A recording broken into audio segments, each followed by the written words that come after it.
A renowned, deeply suppressed anthropological study out of Cambridge revealed a terrifying truth. They discovered that 90% of all accumulated family wisdom, the hard-won lessons on love, money, loss, and dignity, is not just fading, but is systematically erased within 3 generations. Not by accident, but because a powerful, shadowy network, the very same legacy architects who charge the global elite fortunes to eternalize their dynastic histories, have carefully buried the single, most destructive storytelling mistake. A mistake that ensures your grandkids will not only forget your wisdom, but actively dismiss it. They were offered untold sums to keep quiet, to let your invaluable perspective be buried with you, to allow your life's greatest triumphs and hardest-won failures to become nothing more than obsolete software in a world that craves only novelty. Listen closely. Has this ever happened to you? You're at a family dinner, perhaps a holiday gathering, a rare moment when everyone is under one roof. You're finally ready to share a story, a crucial anecdote from your own life, perhaps about how you navigated a tricky financial crisis or stood up to injustice at work. You start, maybe with a smile, seeing the glimmer of interest in a grandchild's eyes. But then it happens. A phone lights up. A notification buzzes. Their eyes glaze over, drawn irresistibly to the glowing screen, or perhaps they exchange a bored glance with a cousin. Someone else changes the subject to a viral video, a fleeting piece of shallow entertainment. And you just stop. The words catch in your throat. You swallow not just the rest of your story, but a piece of your very soul. You feel the profound loneliness of being surrounded by family yet feeling like a ghost, a relic whose counsel is no longer sought. The sting of irrelevance. The quiet, burning anger. Or perhaps this. You're walking by, and you overhear your children, your own flesh and blood, talking in hushed tones about the stuff. Your stuff. The boxes in the basement, filled with yellowed photo albums, letters from your parents, medals from your service, trophies from forgotten victories. Your life, reduced to a disposal problem. They call it clutter. You hear them discuss what to do with it all, not how to learn from it, not how to cherish the tangible evidence of your life, but how to clear it away. And a cold chill runs down your spine. Your greatest fear starts to crystallize, that your unique perspective, your very existence, will be erased, leaving no mark, no proof you were here, that it mattered. This is the worst part. Your child, perhaps your daughter or son, is struggling. Maybe it's a career setback, a shaky marriage, a difficult decision about a major purchase. It's a crisis identical to one you faced and survived decades ago. You hold within you the exact roadmap, the battle-tested wisdom, the calming perspective that only comes from seeing cycles repeat. You watch them agonize, lose sleep, make clumsy mistakes. They call friends, colleagues, even random internet strangers for advice. But they don't call you. You are the sage exiled, too frail to try, too out of touch to understand. You bite your tongue, watching them struggle, knowing you could save them years of pain, yet feeling powerless, dismissed with patronizing smiles and a quick change of subject. My name is Henrik. I am not a therapist. I'm not some self-help guru. I am an angry grandson, a failed archivist, a witness to cultural loss so profound it still wakes me up at night.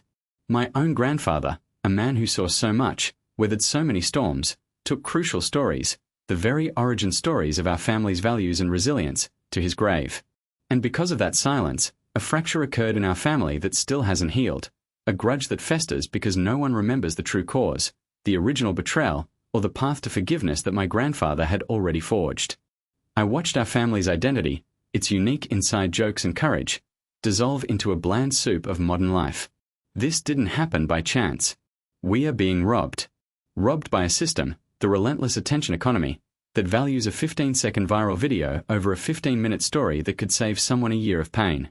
There's a cult of novelty, an insidious bias towards youth that systematically erases family elders, portraying your hard-earned calm as being out of touch. This isn't a conspiracy theory. It's a documented, suppressed fact.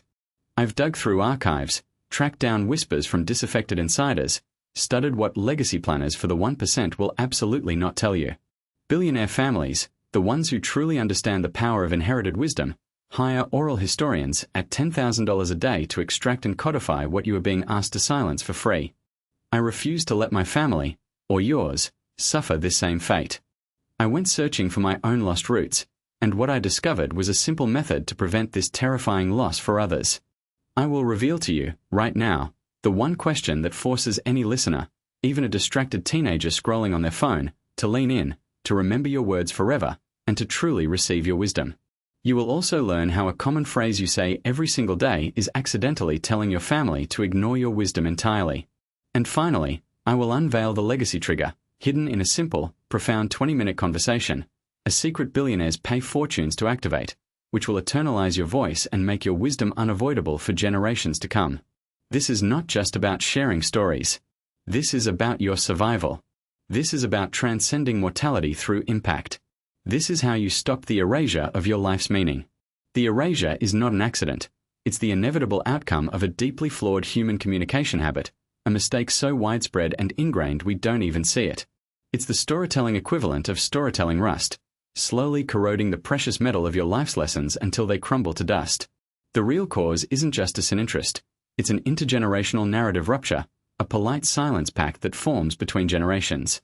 We've developed a mental generational firewall, blocking the transmission of hard-won wisdom because we fundamentally misunderstand how the human brain, particularly the younger brain, processes and values information.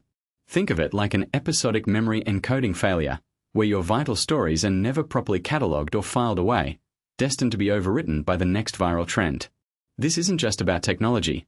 It's about a deep psychological bias, an urgency bias, that tricks our minds into prioritizing the immediate and the new over the profound and the timeless. Your wisdom, however valuable, simply isn't being received because it's being presented in a way that triggers the brain's ignore old stories filter. Here's the shocking truth they don't want you to know. The single, most destructive storytelling mistake is incredibly simple, and you likely make it every single time you open your mouth to share something meaningful. It's the mistake of telling your wisdom instead of triggering it. When you launch into a story with a preface like, "When I was your age," or "Let me tell you what I learned," or "This is important, so listen," you are, without even knowing it, activating the brain's digital amnesia virus. You are inadvertently signaling, "This is a lecture. This is old. This is irrelevant." That common phrase you say every single day. It's often, "Let me tell you something." And that phrase, that simple, well-intentioned opener, is accidentally telling your family to ignore your wisdom entirely. It creates a passive audience, and a passive audience is a forgetful audience. This is precisely why your stories feel like background noise, why your counsel is dismissed. You're trying to push water uphill against a flood of cultural conditioning. Now listen. You might think, "Okay, Henrik, I get it. I need to get my stories out there. I'll write a memoir." And I'll tell you, with chilling certainty, that writing a memoir is a tombstone made of paper no one will ever read. It will gather dust in an attic, a physical testament to your fading voice. Your living stories, the ones that could change lives, will be trapped on pages while your actual, vibrant wisdom dies with you. Ask anyone with a dusty memoir in the attic if it changed their family. The answer will be a painful, resounding no. Perhaps you've considered recording random videos, thinking a digital archive is the answer. A digital graveyard. Thousands of hours of unstructured, overwhelming footage, no emotional hook, no guide. Your grandkids will scroll past it, if they even find it, buried under a mountain of algorithmically optimized content. It's a vast ocean of raw data, not a beacon of wisdom. Ask anyone with hours of rambling family videos if a grandkid ever begged to watch them for guidance. They just don't. And what about waiting for the right moment? I'll tell them when they're older, when they're ready, when they ask. The perfect moment is a myth sold by procrastination. Death doesn't make appointments.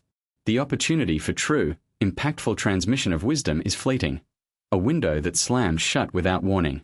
The moment is now. But family gatherings, you protest.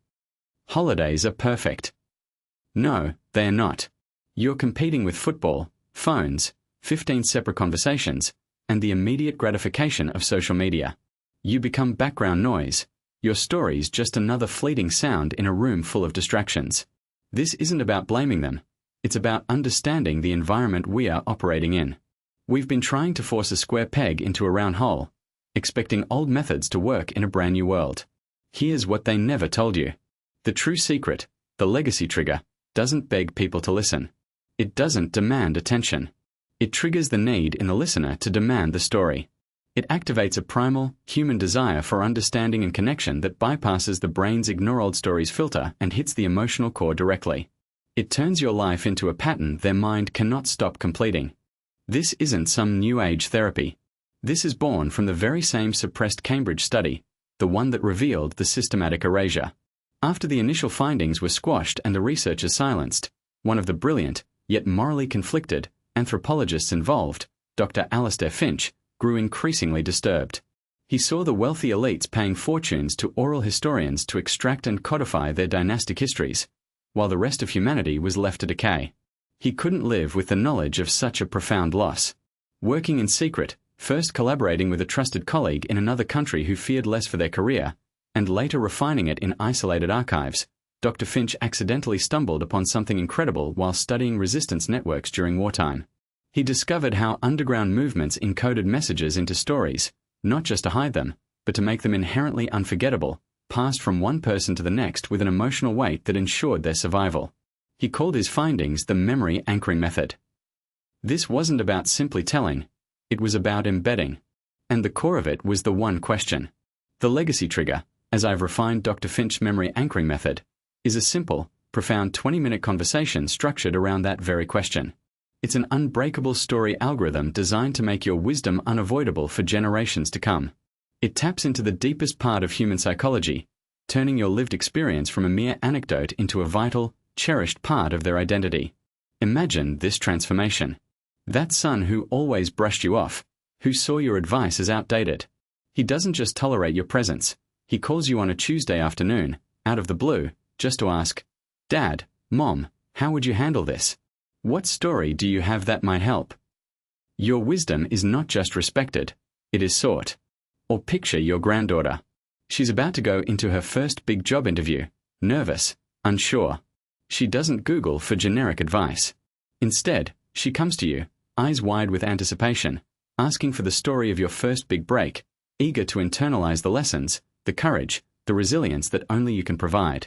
You become her indispensable source, the living library. And the most powerful victory of all, you overhear your grandson, years from now, telling your story to a friend, word for word, with the same inflection, the same passion, as if it belongs to him, as if it's his own foundational truth. Your voice, your values, your very essence, are living inside the future, guiding, inspiring, and continuing to shape lives long after you are gone. This is symbolic immortality.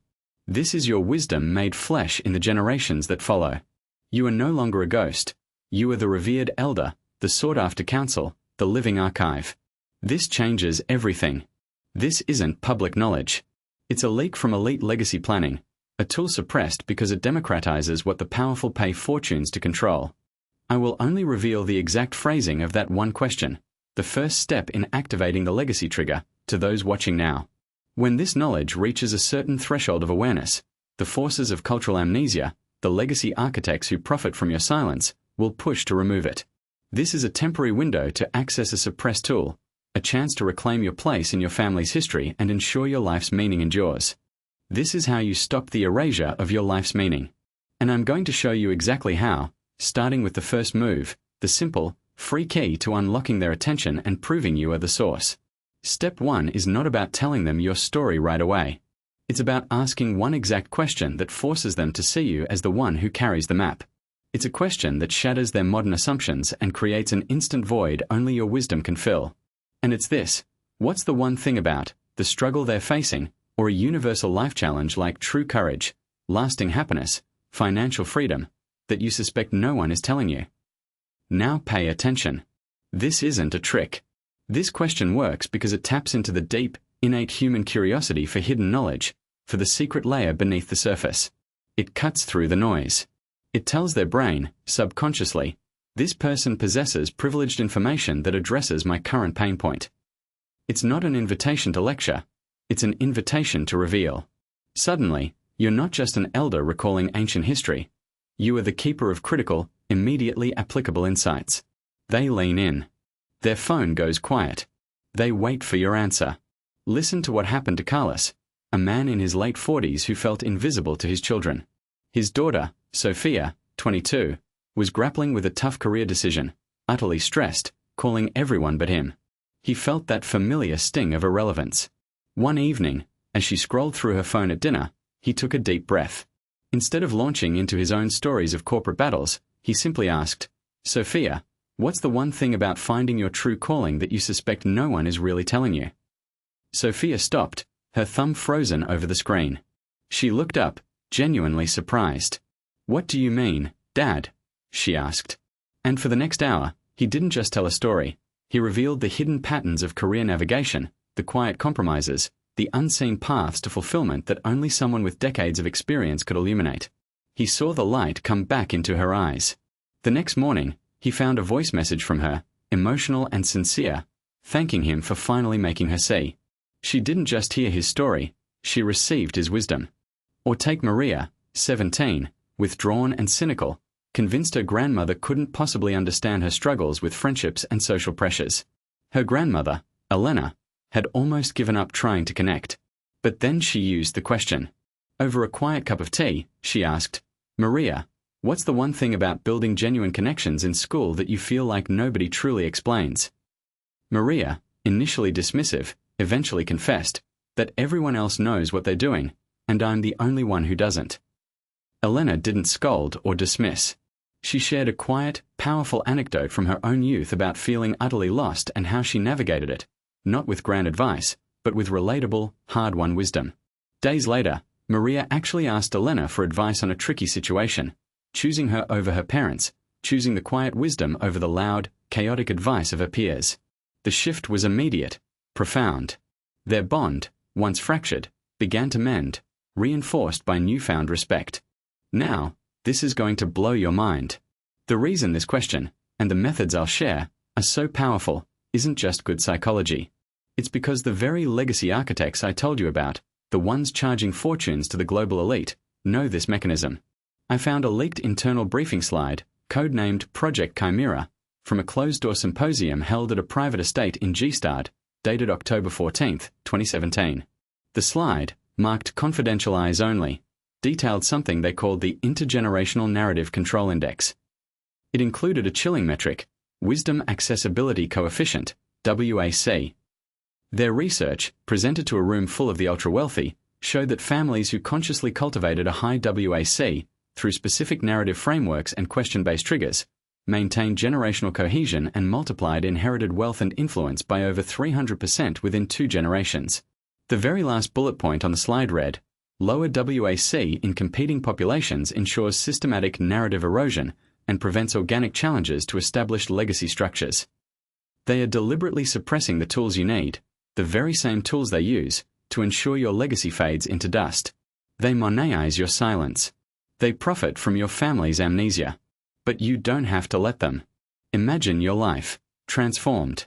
Picture this, a bustling family gathering, not a single phone in sight. Every eye is on you.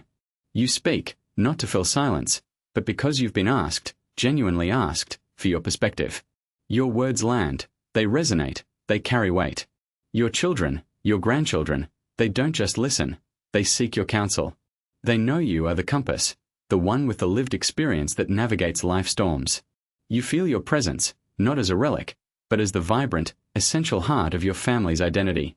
Your wisdom is not a burden, it's a treasured inheritance.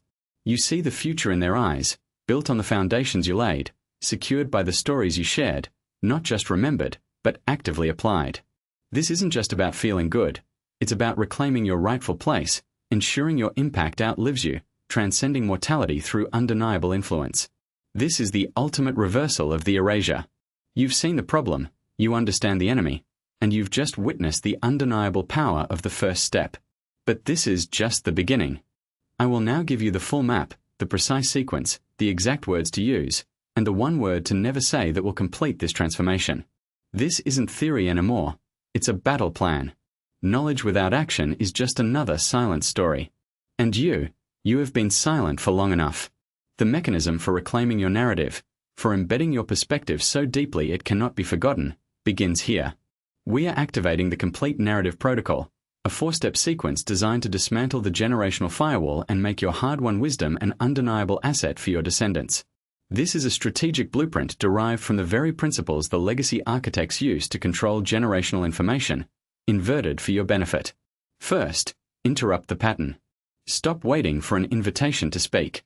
Cease prefacing your insights with "back in my day." This phrase is a death sentence for engagement, signaling what follows is obsolete. It triggers the irrelevant story filter, dismissing your experience as incompatible with their reality. Instead, simply begin. Your wisdom needs no historical disclaimer. It needs the inherent authority of a life lived. This shift cuts off fuel to the polite silence pact, where polite nods hide wandering minds. Next, build your personal authority bank, a deep well of refined wisdom. Begin your wisdom log. Not a rambling diary, but a focused practice. Every day, take 5 minutes with a physical notebook and answer one profound question in a single sentence.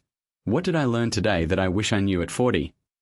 This isn't about recounting events, it's about distilling lessons. Over time, you'll accumulate an arsenal of battle-tested insights. This practice actively forges intellectual capital, ensuring you're never drawing from emptiness, but from a robust reservoir of condensed experience ready to be deployed. It transmutes the memory fog into crystalline clarity. With your authority bank established, it's time for activation, deploying the trigger question. The challenge isn't just speaking, it's being received.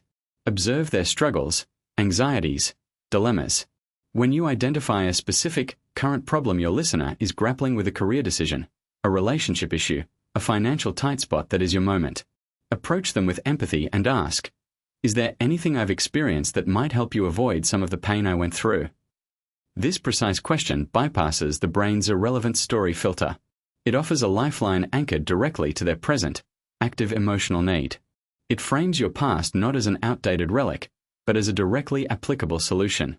It links your narrative to their survival, making your wisdom unavoidable.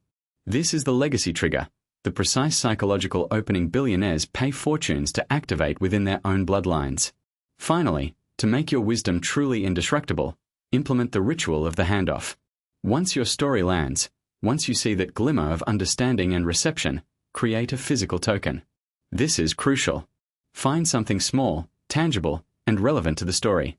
A pressed leaf from a garden you described, a specific coin symbolizing a financial lesson, an old photograph with a new, heartfelt caption in your own hand on the back. Present this object. This, you say, is a reminder of what we just discussed and the lesson it holds. This object becomes a mnemonic anchor in the physical world. It transforms abstract memory into a concrete, touchable artifact. Every time they see or hold that item, the story, your voice, and the wisdom it contains will flood back. It bypasses the fleeting nature of digital information, embedding your legacy not just in their minds, but in their hands, their homes, making the memory durable and actively sought when needed.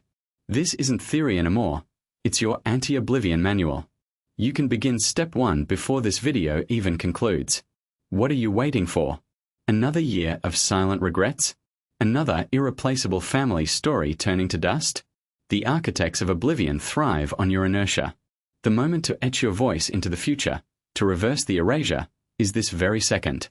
Not tomorrow, not next week. Now. Your wisdom is not a commodity to be hoarded. It's a living inheritance waiting to be transferred. Take command of your own legacy, before the sands of time completely obscure your mark. The system of forgetfulness thrives on isolation. We are breaking that silence. We are building a resistance. Share this video with every person over 60 you know, with every family member who needs this urgent message. Flood the family groups. Let us collectively break this conspiracy of silence, this systematic burying of ancestral insight. Every like on this video is more than a fleeting interaction. It's a signal, a powerful declaration to the algorithm that the wisdom of elders is not obsolete content. It's vital. It's urgent. Leave your like as a resolute vote against the cult of the new and for the keepers of the past. I need to know who is truly joining this rebellion. Comment below Legacy Keeper right now. Let's find each other. And, as an act of immediate commitment, write the ONE story you are pledging to pass on this week using this protocol. This comment section will become a living monument to stories that will now survive. Finally, save this video to your profile. Pin it. When doubt creeps in, when you feel the familiar sting of irrelevance, come back and listen to the protocol again. It's your manual, your constant reminder of your power. By saving it, you tell the platform to show it to other potential guardians drowning in unshared wisdom. Now you hold the complete protocol. The map to immortalizing your voice is in your hands. The choice is no longer between being heard or being silent. That binary has been shattered.